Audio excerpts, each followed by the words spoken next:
문재인 대통령이 취임 뒤 처음으로 청와대 참모진 개편을 단행했습니다. 경제라인 교체가 두드러졌는데요. 청와대 소식 중심으로 오늘 더정치 진행하겠습니다. 말씀드렸듯이 지금 청와대 경제수석이 홍장표 수석에서 윤정원 수석으로, 일자리 수석도 바뀌었어요. 반장식 수석에서 정태호 수석으로.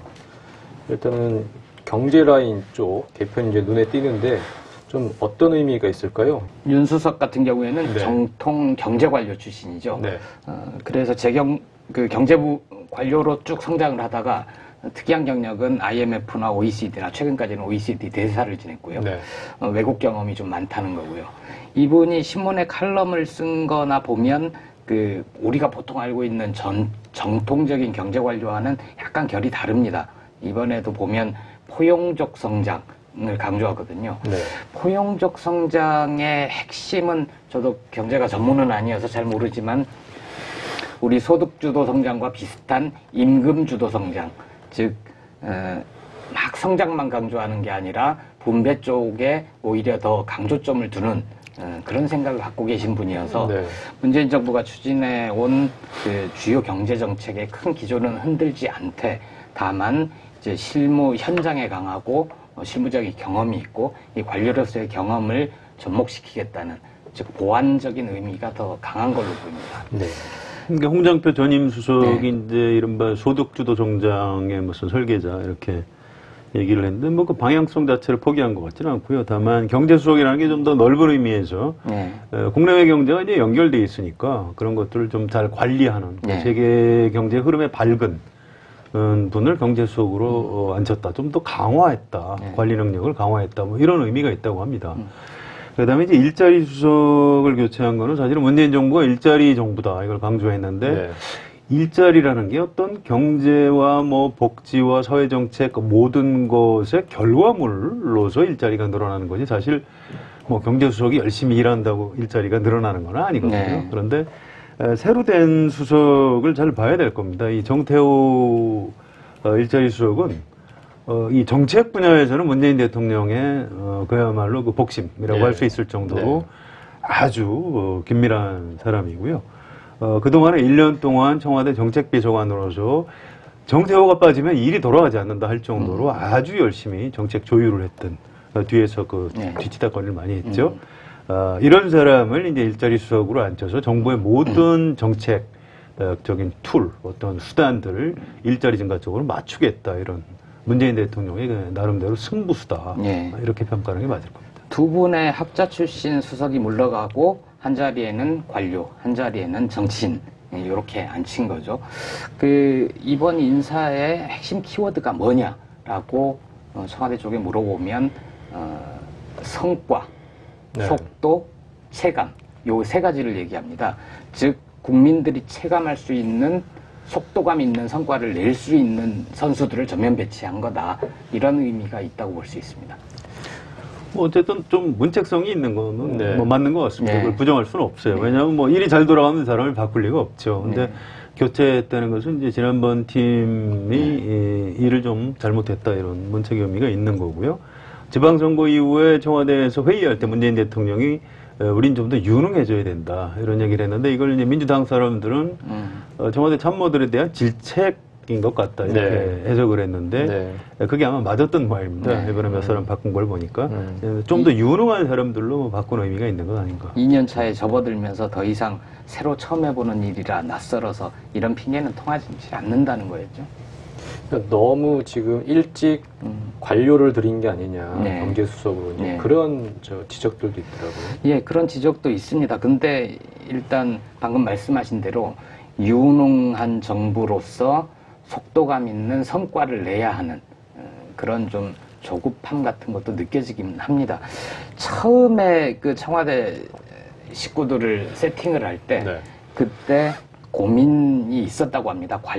예전에 참여정부, 노무현 정부 때의 경험을 반면교사 삼아서 그때 관료 출신들이 청와대 주요 핵심 자리들을 쭉 장악하다 보니까 너무 관료한테 휘둘려가고 네. 관료의 논리를 따라가게 되더라. 이종호 정책실장이 그런 얘기를 했었죠. 네. 그래서 이번에는 관료를 장악할 수 있는 정치력 있는 학자 출신들을 중심 자리에 넣자. 네. 그렇게 해서 약간 성공한 케이스는 이제 장하성 실장 같은 경우죠.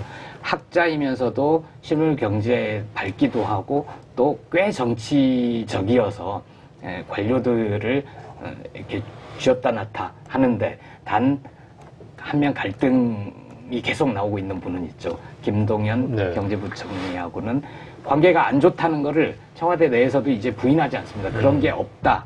뭐 그렇게 부인하지 않고 살아온 길이 다르고 철학이 달라서 각자 잘하는 분야에 전념하면 되지 않느냐. 청와대 핵심 관계자들도 이제 그렇게 얘기를 합니다. 예. 이제 김대중 정부에서도 비슷한 일이 있었습니다. 저기 경제수석이 이제 김태동 교수라고요. 네, 네. 학자 출신이 한 3개월 했었죠. 근데 도대체 일이 잘 돌아가지를 않으니까 김대중 대통령이 강봉균 네. 수석하고 둘이 자리를 뭐 맞바꿉니다. 그래서 그때는 3개월 만에. 예, 그렇습니다. 3개월 만에 이제 강봉균 수석이 경제수석을 맡아가지고 이제 일을 하는 거죠. 그러니까 DJ 정부 때도 방향을 세우는 것은 학자가 할 수 있지만 역시 일을 해 나가는 것은 일단 급하니까 관료들을 쓰는 게 맞겠다 판단을 해서 강봉균 수석을 경제수석으로 앉혔고요. 실제로 뭐 처음에 김태동 수석을 비롯해서 학자들이 그 설정한 방향을 구체적인 정책으로 집행을 해서 외환위기를 극복하고 뭐 이른바 그 정보화 혁명 이런 것들을 좀 가속화시키고 이런 DJ 정부 나름대로 성공을 거둘 수 있도록 하는 데는 또 관료 출신 강봉균 경제수석이 또 일을 잘했던 그런 평가가 있었습니다. 그래서 이번에도 어쨌든 국민들 입장에서는 새로 들어온 이제 윤종원 경제수석이 좀 일을 잘해서 문재인 정부가 좀 성과를 좀 냈으면 좋겠다. 이제 이런 기대 같은 것도 있는 것 같습니다. 네. 정태호 수석 같은 경우에도 이제 청와대만 있는 게 아니라 당으로도 달려갈 것이고 네, 그렇습니다. 장관들도 예. 뭐 다 아는 사람들이고 네. 기업들도 열심히 만나서 투자 촉진 뭐 이런 활동도 열심히 하겠다라고 얘기합니다. 결국엔 지금 이제 고용지표 여러 가지 이제 그걸 안 좋다 보니까 그걸 이제 가시적으로 눈에 보이기 위해서 성과를 내기 위해서 이제 이런 이제 인선이 필요하다 이렇게 판단을 한 것 같은데 아까도 잠깐 말씀해 주셨지만 장하성 정책실장은 그대로 이제 유임이 됐어요. 사실은 사임설도 나오고 그랬는데 그 밑에 있는 경제수석, 일자리 수석은 바뀌고 장하성 정책실장은 유임이 되고 이 부분 아까 말씀하신 것처럼 어느 정도 다시 재신임을 받았다 이렇게 봐야 되는 거죠? 예, 그 사임설이 돌았던 건 한 언론이 보도를 했던 거죠. 문재인 대통령한테 사의를 표명을 했다. 근데 그날부터 제가 바로 확인했는데 그건 사실과는 좀 달랐던 것 같고요. 재신임 받았다고 할 수 있죠. 그리고 현재 문재인 정부가 추진하고 있는 소득주도 성장, 혁신 성장 그런 그 큰 기조에는 변함이 없다라는 것을 확인한 거고요.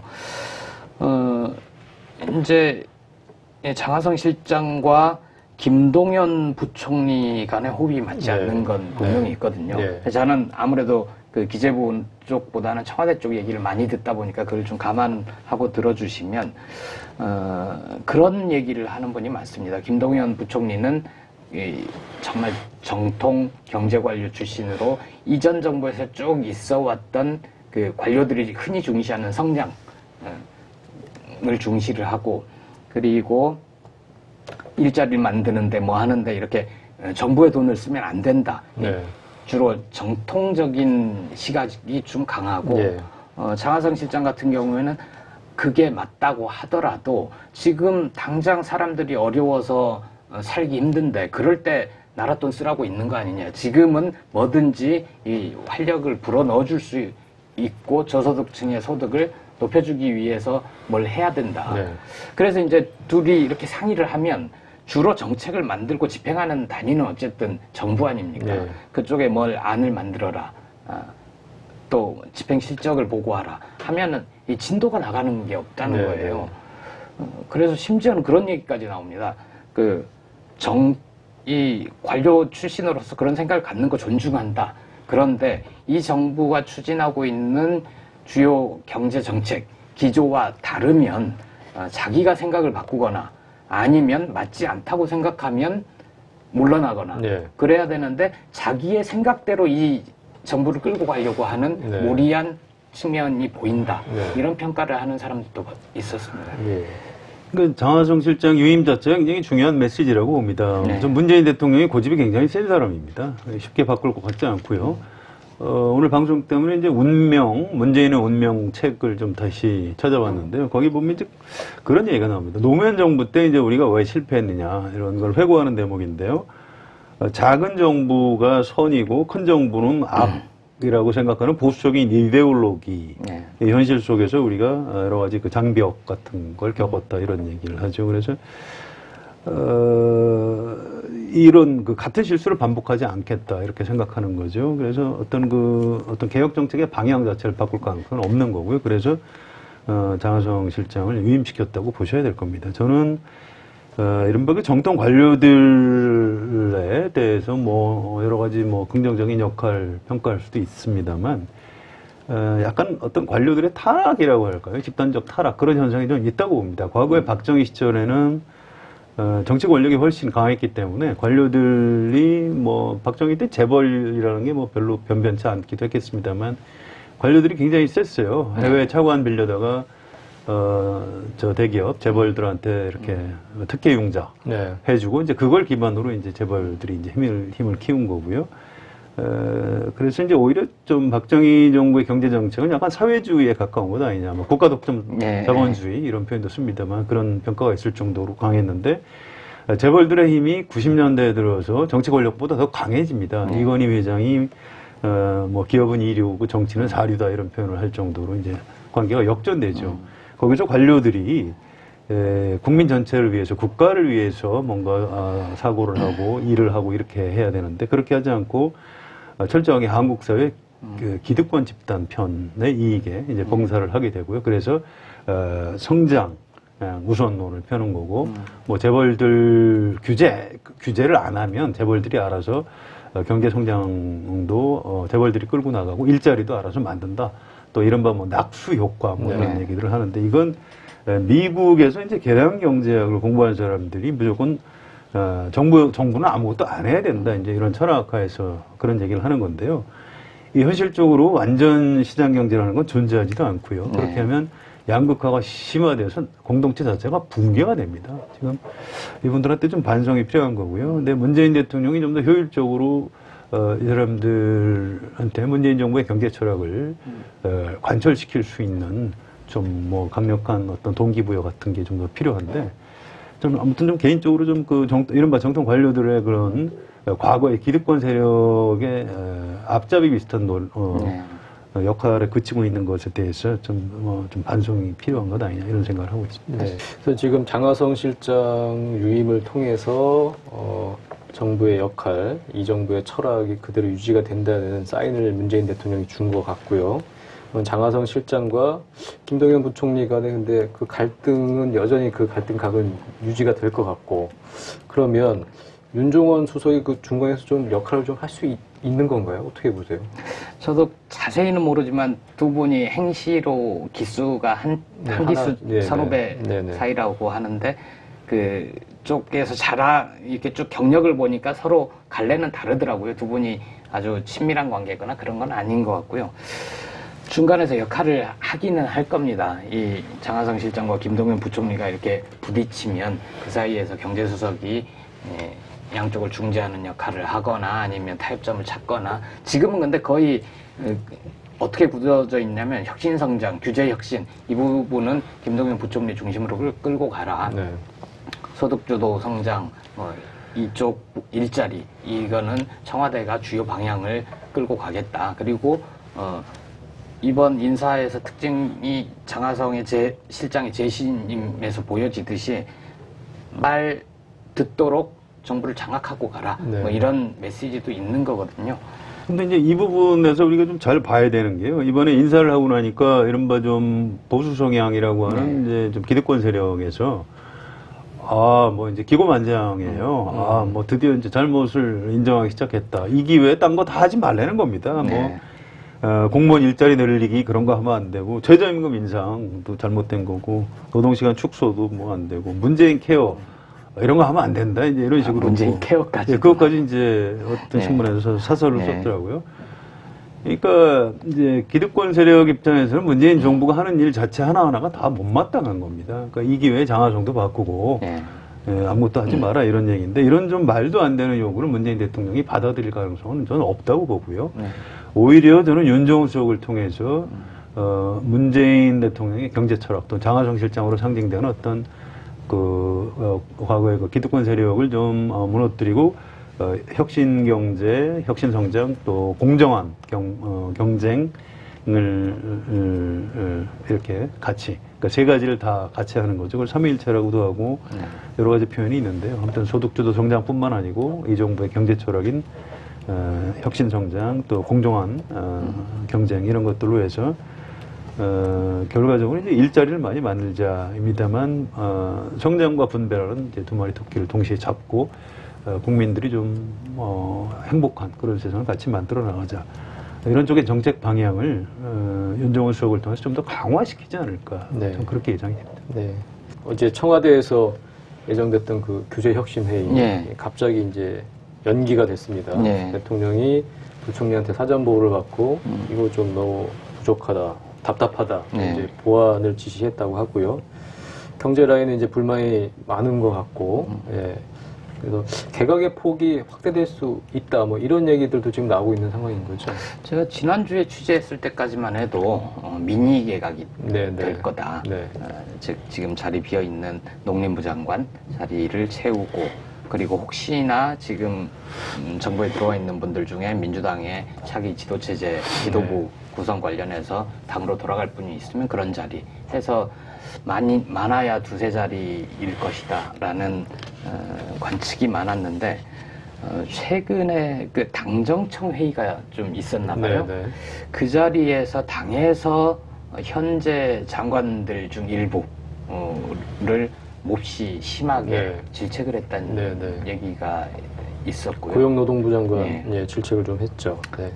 그 자리에 김동연 장관도 그 낯이 뜨거울 정도로 뭐 비판이 좀 있었다 네, 얘기가 있거든요. 그래서 그런 분위기가 이 개각폭이 좀 커지는 것 아니냐 이런 전망이 좀 많아지고 있는 편입니다. 조금 더 봐야 될 겁니다. 왜냐하면 일단 개각 시기가 또 중요한데요. 지금 네. 국회 원구성이 안 돼 있기 때문에 지금 개각 타이밍이 아닙니다. 국회 인사청문회를 못하죠. 인사청문회 해달라고 요청을 해야 되는데 그걸 받을 사람도 없거든요. 네. 국회의장이 선출되려면 시간이 좀 걸릴 것 같고요. 제헌절을 넘겨서 개각을 하지 않을까 이렇게 뭐 예상이 됩니다. 아무튼 그건 좀 창피한 일인데 재헌절에 국회의장이 없다는 건 예, 아무튼 청와대 문재인 대통령으로서는 그런 여러 가지 정치적 상황도 고려를 할 수밖에 없는 네. 그런 거고요. 그래서 이 개각 폭에 대해서는 지금도 아마 양쪽 가능성이 다 있을 겁니다. 기본적으로 문재인 대통령은 개각을 별로 하지 않을 것이다. 뭐 그런 생각 가지고 있죠. 네. 또 일리가 있습니다. 그런데 그럼 과거의 대통령들은 뭐 개각을 좋아서 했느냐? 그렇지 않습니다. 김영삼, 김대중, 노무현, 뭐 이명박, 박근혜까지 모든 대통령이 다 처음에 장관 시킬 때 한 5년 정도 웬만하면 시키려고 이제 장관을 시키죠. 그런데 세상이 그렇게 돼 있는 게 아닙니다.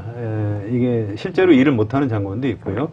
정무직 공무원이기 때문에 본인의 잘못이 큰 게 없어도 정치적인 책임을 장관이 좀 져야 되는 일이 발생을 하는 겁니다. 네. 그래서 개각이 이제 불가피하게 폭이 이제 소폭이었다가 중폭이었다가 뭐 대폭으로 커지고 이제 이런 경우가 많은데 지금 문재인 대통령으로서는 지방선거 이후에 장관을 바꾸려면 지금 좀 바꿔야 되는 그런 네. 타이밍이 좀 맞는 측면이 있습니다. 네. 그래서 조금 더 폭을 크게 당의 요구처럼 몇 명 더 바꿀 수도 있고 또 그렇지 않고 이제 본인의 고집대로 나 싫다. 장관 몇 명 안 바꾸겠다 이렇게 소폭이 그칠 가능성도 있고. 청와대로서는 그런 부담도 좀 있는 것 같아요. 인사청문회 벽이 워낙에 높아졌고 그렇습니다. 국민들의 눈높이가 워낙에 높아져가지고 요새는 후보자를 찾아서 혹시 이런 일을 맡으실 의향이 있습니까? 물어보면 되게 부담스러워한다는 그렇죠. 거예요. 네. 인사청문회 제가 통과할 자신이 없습니다. 저는 못하겠습니다. 우리 가족이 반대합니다. 라고 하는 사람들이 네. 많다고 하더라고요. 그러니까 그런 부담도 좀 작용할 것 같고요. 개각의 폭과 시기 다 이게 이제 그 관심거리가 될 것 같은데요. 이번 또 청와대 인사에서 눈에 띄는 부분이 송인배 비서관입니다. 제1부속 비서관이었는데 정무비서관으로 이제 이동을 했어요. 근데 이 송 비서관은 김경수 의원에게 이제 그 드루킹을 이제 소개해서 네. 드루킹 의혹에 어찌 보면 이제 시발점 아니냐 이런 그 지적도 이제 받고 있는데 네. 드루킹 특검 수사가 시작이 됐고요. 그런데 또 정무비서관이라는 자리는 또 야당 정치인들도 만나고 상당히 폭넓게 움직여야 하는 자리잖아요. 그렇죠. 이 자리에 기용을 한 거는 조금 문제가 많다 그런 얘기들이 좀 있는 것 같아요. 정무비서관으로 앉혔는데 정무적 판단을 도대체 어떻게 한 거냐 이제 이런 불만들이 당에서 좀 있더라고요. 네. 어차피 특검에서 김경수 경남지사 당선자 또 이제 송인배 비서관 이런 사람들을 기소 여부는 몰라도 일단 소환은 하게 될 겁니다. 그렇죠. 그 자체가 이제 네. 정치적인 부담이 있는 네. 건데요. 뭐 김경수 지사 당선자 이분이야 뭐 정치인이니까 그런 거 정면 돌파할 수밖에 없는 거지만 송인배 비서관 같은 경우에는 뭐 부속실장을 바꾸더라도 뭐 조금 잠깐 좀 쉬게 하면서 그런 특검 고비는 넘겨서야 되는 것 아니냐 이게 이른바 정무적 판단을 잘 하는 민주당 쪽 얘기고요. 또 그게 또 문재인 대통령 스타일은 아니라고 그래요. 그래서 문재인 대통령 판단에는 아니 송인배 뭐 아무 문제 없는데 뭐가 문제냐 이렇게 했을 가능성은 있는데 당장 야당에서 네. 국민들과 우리 야당을 도대체 뭘로 보고 그런 사람을 정무비서관에 앉히냐 이렇게 반발을 하고 있습니다. 그래서 좀 잘 된 인사라고 보기는 어려울 것 같습니다. 그러니까 만나자고 하면 안 만나버리면 정무비서관으로서의 기능을 못하는 거 아닙니까? 그렇죠. 그게 문제가 좀 되긴 할 텐데 말씀하신 대로 문재인 대통령 스타일이 좀 있는 것 같습니다. 일단 청와대로서는 대통령을 가장 지근거리에서 보좌하는 그 부속 비서관이 네. 제일 부속 비서관이 그 직을 유지하면서 특검 수사를 왔다 갔다 하는 것은 되게 부담스러웠던 것 같고요. 그러자니 말씀하신 대로 그 잠깐 쉬게 한다 하면 뭔가 대단한 혐의가 있고 그 혐의를 인정하는 모양새 이게 싫었던 것 같습니다. 그래서 그러면은 청와대에서 내치지는 않대 어디가 좋을까 고민을 하다가 결국 정무로 가게 마침 됐는데 비어있는 정무비서관 자리를 몇 보내. 개월 동안 비어 있었죠. 7개월 동안 비어 네. 있었던 자리고 그러면서 연쇄 이동이 좀 일어났죠. 그래서 청와대 내에서도 이번 비서관 인사와 관련해서 제가 몇 분들한테 여쭤보면 실제인지 아닌지 그 인사의 배경에 대해서 난 잘 모른다 이런 분들이 많더라고요. 그러니까 대통령과 뭐 비서실장 정도 아주 핵심들이 모여서 수석과 비서관 인사를 하고 물론 의견은 많이 들었겠지만 그래서 송인배 비서관이 정무 쪽으로 가는 걸 청와대 내에서도 좀 의아하게 생각하는 분들이 좀 있었습니다. 난 잘 모른다는 얘기가 대통령의 뜻이다 이렇게 들리는데요. 그렇게 보통 받아들이죠. 예. 네. 대통령의 뜻이다로 해석을 하죠. 네.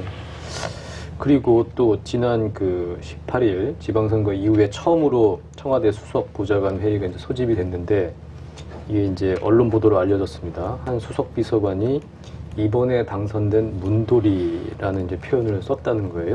이게 문돌이가 뭐냐면 이제 문 대통령 덕으로 이번 지방선거에서 당선된 사람들 이렇게 지칭을 하는 것 같습니다. 네. 이 문돌이 프레임에 대해서 당에서는 이제 상당히 좀 불만이 좀 큰 것 같아요. 이거 너무 부적절한 발언 아니냐. 큰 사고죠. 예. 네, 대단히 부적절한 발언이고 큰 사고고 저도 누군지까지 이제 파악이 다 된 거 아닙니까? 네, 네. 당에서 누구죠? 이거 누가 한 다 거죠? 알고 계신 것 같은데 네. 본인이 농담처럼 얘기를 했다지만 그게 활자화되는 순간 이거는 대단히 큰 부적절한 사고 잘못이 되는 네, 거죠. 네. 그렇다고 책임을 뭐 묻거나 그러지는 않을 것 같아요. 네, 좀 이번 기회에 말조심을 하지 않을까 싶기도 하고 그런 얘기를 하는 분들도 있어요. 그 청와대 내에서 회의를 하는 자리에서 농담처럼 한 얘기가 신문에 그대로 흘러나가는 것 네. 그것도 문제 아니냐. 네. 그래서 항상 뭐 사고 터지면 휴대폰 걷어가서 디지털 포렌식하고 뭐 그런다고 하는데 그렇게 정작 이번에 감찰하는 그걸, 분들이 감찰을 해야 되는 거 아니냐. 예. 그런 얘기도 있었습니다. 이게 두 가지가 다 문제죠. 농담이라도 그런 실언하면 안 되는 거고요. 네. 또 그런 실언이나 농담이 밖으로 새 나가는 구조도 잘못된 겁니다. 네, 그런데 청와대에 계신 분들은 보통 그 두 번째 탓을 해요. 뭐 우리끼리 한 얘기가 왜 밖으로 나가냐 그러는데 저는 그런 태도는 옳지 않다고 보고요. 네. 그런 얘기는 농담으로 해서도 안 되는 겁니다. 문재인 대통령은 정작 이번 선거 나 때문에 뭐 이겼다고 그러는데 그렇지 않다. 네. 우리 다 잘한 거다 하면서 참모들 칭찬을 했고요. 네. 국무총리 칭찬했고 내각 칭찬을 했습니다. 그런데 청와대 참모들이 저 사람들 한 거 없고 우리 문재인 대통령 덕분에 다 당선됐다. 그때 뭐 그 이런. 말씀하실 때도 당 얘기를 빼놨다고 해서 그렇죠. 네. 당은 왜 빼놨냐 그러는데 당은 기본적으로 선거를 치르는 네. 데니까요. 네, 그건 안 할 수 있는데 그거를 문재인 대통령은 좀 겸손하게 그건 나 혼자 잘한 게 아니다 이렇게 했는데 청와대 참모가 뭐 대통령 때문에 다 된 이상한 뭐 문돌이라는 그 단어가 왜 위험하냐 하면은요 17대 국회에서 이제 탄돌이 노무현 전 대통령이 그때 노무현 대통령이 탄핵당했고 그 역풍으로 이제 이른바 감이 안 되는 사람들이 국회의원 배지를 달았다. 108명의 초선 그 프레임이 뭐냐면 무능한 진보라는 프레임입니다. 그 탄도리 프레임이 굉장히 오래 갔고요. 네. 그것 때문에 맞아 조금 더럽고 부패도 유능한 게 나해서 이명박 정부가 만들어졌고 박근혜 정부 때까지 이어진 겁니다. 이른바 지금 집권 세력이 거의 망할 지경까지 갔던 이유가 바로 그 탄도리 프레임인데 그거 비슷한 이제 문도리 프레임을 씌워갖고 지금 민주당에 새로 당선된 사람들이 무능한가요? 전 그렇지 않은 것 같은데요. 네. 박원순, 뭐 박남춘, 이재명 이런 사람들이 뭐 조금씩 문제는 있을 수 있겠습니다만 무능한 사람들일까요? 그렇지 않은 것 같고요. 네. 또 뭐 오고돈, 송철호, 김경수 이 사람들이 무능한가요? 전적으로 문재인 대통령 덕분에 당선됐나요? 저는 그거 동의하기 어렵고요. 사실은 17대 탄도리 프레임도 그 내용이 옳지가 않습니다. 그 17대 당선자들 중에 굉장히 지금까지 중요한 역할을 하고 있는 정치인들이 많습니다. 원내대표를 얼마 전까지 지냈던 뭐 우원식, 그 전에 뭐 우상호, 뭐 이런 분들, 또 이인영 의원, 이 사람들 다 탄돌이에요. 또 그 전에 비례대표로 그때 17대 때 들어온 사람들이 뭐 박영선, 뭐 민병훈도, 김현미 이런 사람들이 당 대표도 하고 지금 장관도 하고 있는 겁니다. 그렇죠. 네. 이 사람들이 무능합니까? 그렇지 않습니다. 그래서 이 문돌이라는 게 뭐 농담처럼 뭐 문재인 대통령 덕분에 됐지라고 농담으로 했는지 몰라도 그 뒤에 있는 숨어 있는 함의를 생각하면 절대로 상상도 해서는 안 되는 그런 실언이었던 아마 이게 제 생각에는 그 SNS 상에서 퍼지고 있는 얘기를 좀 인용하면서 하지 않았나 싶어요. 그 SNS에서 되게 유명한 표현은 이문덕이라는 표현이 있지 않습니까? 이게 다 문재인 덕분이다. 그런 식의 얘기들이 돌고 있는 거를 그 양반이 그러니까 SNS에서 시민들은 그렇게 말할 수 있습니다. 또 그게 상당 부분 사실이고요. 그렇지만 그 얘기를 청와대 참모가 해서는 안 돼요. 그렇죠. 아까도 말씀하셨지만 그 얘기를 한 것도 문제고 이게 그대로 세워나간 것도 문제고 참 여러 가지로 이제 문제가 좀 있어 보이는데 한 가지 그래서 대통령이 아프신 거 아닌가요? 그런가요? 그래서 제가 그 여쭤보려고 했어요. 감기 몸살로 지금 이번 주 일정이 다 취소가 됐는데 지금 어떻게 좀 많이 차도가 좀 있으신가요? 어제 그러니까 27일 저녁에 임종석 비서실장이 가서 이제 문 대통령을 만났다고 하고요. 그 전에 힘들어할 때보다는 훨씬 나아지고 있다. 하지만 그 주치의가 절대 안정을 취하라고 해서 모든 보고, 메모 이런 것도 통상적인 보고랑 메모 전혀 하지 않고 그냥 관저에서 푹 쉬는 걸로 그렇게 얘기를 하고 있다고. 이번 주 넘기면 좀 괜찮을 것 같다고 얘기합니다. 그리고 이분이 기본적으로 일 중독증 환자예요. 변호사 할 때부터 좀 그랬고요. 이 당대표 할 때도 연설문을 다 본인이 꼼꼼하게 이렇게 데스크를 봐서 고치고 이제 이런 스타일인데요. 물론 이제 그렇게 해야 일이 돌아가는 측면이 있습니다. 그런데 지금 대통령한테 걸리는 그 부담은 너무 크고 무거운 것이고요. 정말 강행군이었죠, 그동안. 그렇죠. 지금 건강을 회복하는 것도 대한민국을 위해서 필요한 일이니까 좀 쉬셨으면 좋겠습니다. 아무 생각하죠. 제가 직접 뵐 기회가 있으면 말씀을 드리고 싶어요. 꼭 좀 전해주십시오.